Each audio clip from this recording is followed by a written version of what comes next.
Hello, my name is Jasa Davis, and this is my PowerPoint on John Dewey. John Dewey's early life.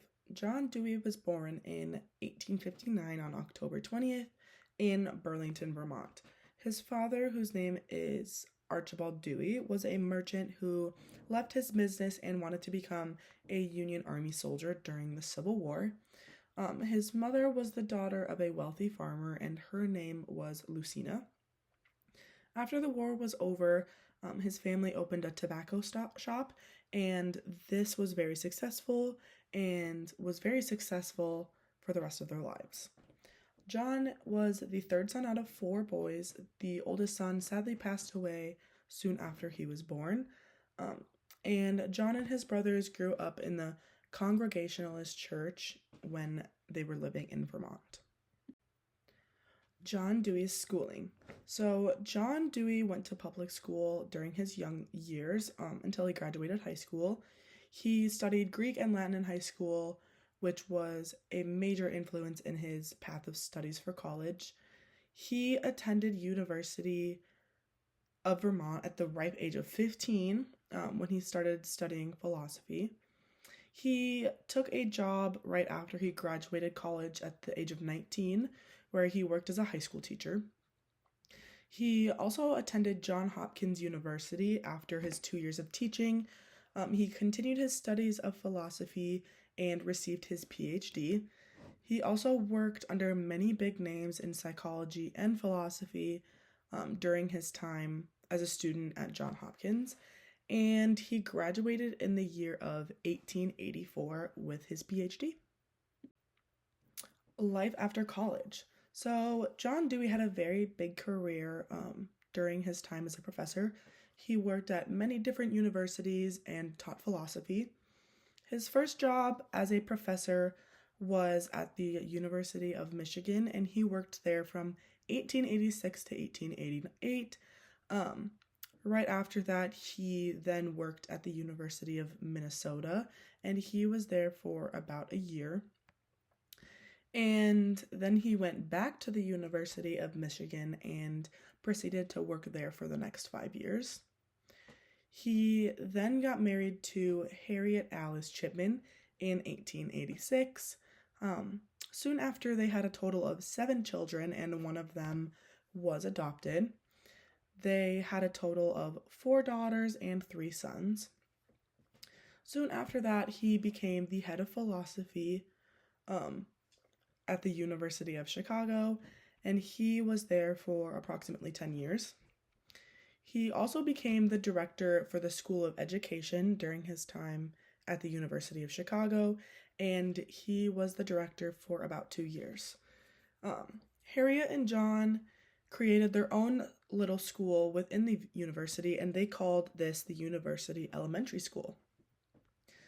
He left the University of Chicago after his wife was fired, and he moved to teach at an Ivy League, which was Columbia University. He stayed there for about 25 years, and he also worked at the Teachers College, and he joined many of his colleagues to start the new school for social research.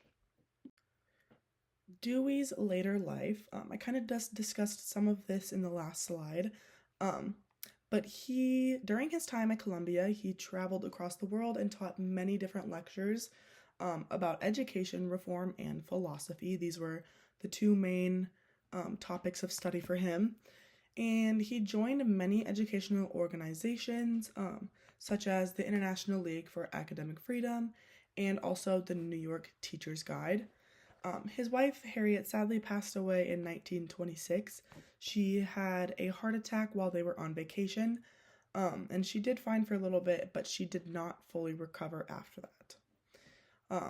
So quite a few years later, he married Roberta Grant. She was also a widower, and they married the year of 1946 when John was 87 years old, so very impressive for him.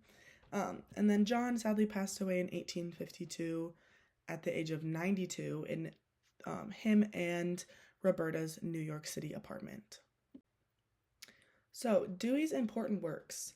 So, during his time at the University of Chicago, He wrote two very influential books. The titles of these are Psychology, and this was written in 1887, and Leibniz's New Essays Concerning the Human Understanding, and this book was written 1 year later in 1888. Dewey was also one of the founders of pragmatism, along with a few other philosophers that he had worked with during the time. And along with also writing books, he wrote many other pieces of literature. One was titled The School of Psychology, and this piece was surrounding education, and this was written in 1899. How We Think was written in 1910, and Democracy in Education was written in 1916. And this picture right here is an example of that book.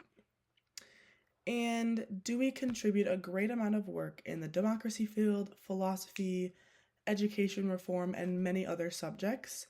He wrote many other important pieces of literature surrounding all of these topics, and he wrote his final piece in 1949. John Dewey's theories. So John had many theories and ideas that are still being used today. His main focus was the educational theory, and probably his most famous theory to this day. He believed that children would learn better in a hands-on environment, and he also thought that a person's experiences and their environment played a major role in learning. He also had a big focus on social learning, which is pretty similar to his education theory. He thought that learning is best through interactions, experiences, and while also problem solving. He is also considered one of the founders of functionalism, and this is the understanding of mental functions of people and how they adapt to their environment. And this picture is kind of a little diagram of how people learn best. John Dewey's influence on today's psychology.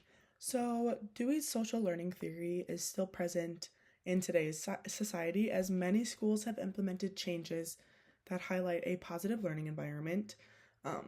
This has focuses on learning through real-world experiences and relevant coursework.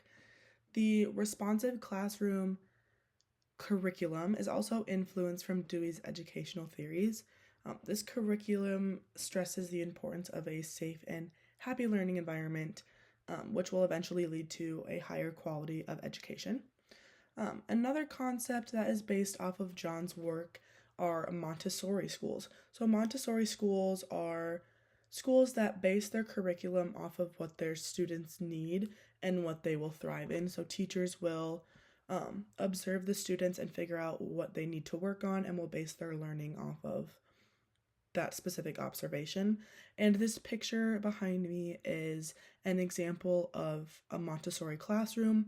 So as you can see, there are many different stations, and they are specifically aimed at what that child specifically needs. This is the last slide of my presentation, and these are all of my references. Just wanted to say thank you for watching.